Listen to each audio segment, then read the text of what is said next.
If you feel anxious as an adult, you may think that the problem is recent. Maybe it is your recent work pressure, relationship issues, or just too many responsibilities that you've taken on. And yes, those things can trigger anxiety. But sometimes adulthood is not where anxiety began. Adulthood only exposes what your nervous system already has learned years back in your childhood. In our work at Wellness Space, we have seen many clients come with panic attacks, sleep issues, overthinking, or a constant feeling that something bad is going to happen. On the surface, obviously, it looks like anxiety. But when we go deeper, the story often begins much earlier than they expected. So today I want to share 4 signs that your anxiety may be connected to what happened to you as a child. This is not about blaming anyone. It is about helping you understand why your body reacts the way it does today. The first sign is that your mind is constantly scanning for danger. Even when everything is okay,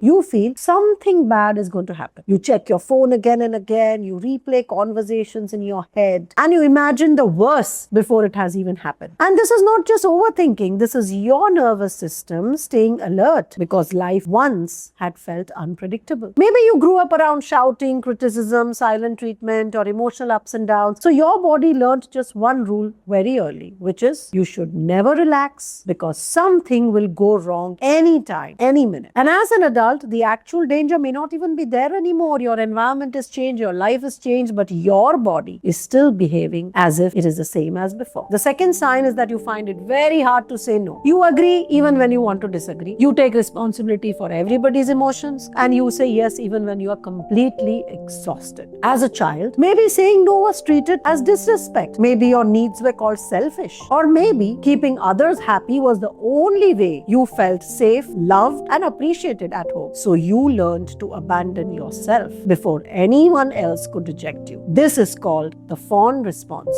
From outside, you look helpful, adjusting, very pleasing personality, very lovable, but inside you feel anxious, resentful, and invisible. And when your real emotions stay suppressed for years, they do not just disappear, they start coming out through the body. Sign 3, your body reacts before your mind understands why. Sometimes anxiety does not begin as a thought, it begins as a racing heart, tightened chest, stomach pain, breathlessness, or a sudden urge to escape. You may not even know what triggered you, but your body knows. This is why in trauma work, we not only ask what you are thinking, but we also ask what your body is remembering, what your body has stored. So if your body reacts strongly to situations that look small from outside, please do not call yourself dramatic. Instead, ask yourself what this reminds your body of. The fourth sign is the one I hear most often in therapy. People keep asking themselves why they are like this, why am I like this, why can't I be normal, why do small things affect me so much? But maybe the question itself is wrong. Instead of asking what is wrong with me, try asking what happened to me that made my body this way. This one shift changes everything because shame says I'm the problem while awareness says there is a reason. And when you understand the reason, you can begin to heal the pattern instead of fighting yourself or having it. So if you saw yourself in these 4 signs that I shared, please remember this. Your anxiety may not be a personality flaw. It may be a survival response that started long before you had the words to even explain it. What protected you in childhood may now be exhausting for you in adulthood. And healing begins the moment you stop attacking yourself and start understanding yourself. It starts the moment you stop labeling yourself and start asking some questions. Now, if you're wondering how to actually heal from all of this, I have made a video on exactly that. In that, I talk of RTM therapy, which stands for Reconsolidation of Traumatic Memory. It's a research-based approach that works with painful memories in a safer way. Click the link here to watch that video on RTM, and I will see you in the next one.